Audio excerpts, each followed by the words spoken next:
In this video, I'm going to show you guys how to remove the airbag from your steering wheel on 5 Series, 6 Series, and 7 Series BMWs. Also, if you guys are new to the channel, please consider hitting that subscribe button to keep up with all the latest content. I show you guys tips and tricks on how to fix your car. So just make sure to hit that subscribe button. Let's get started. So all you're going to need to do this job is a screwdriver. I got this screwdriver. It's kind of long. You don't really need it to be this long, but probably about half the size of this. What you're going to need to do is take the screwdriver. I'm going to try to show you guys right on the bottom right there. You can see there's a hole. So you're going to take the screwdriver, put it in the slot like that.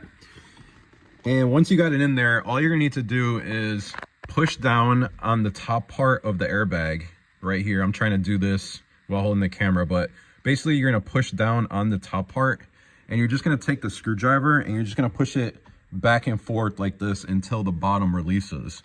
You'll feel it release because it'll actually pop out probably about this far, and after that you'll be able to remove it and you're good to go. If you guys have any questions, comment below, and again, please don't forget to subscribe. Thanks for watching.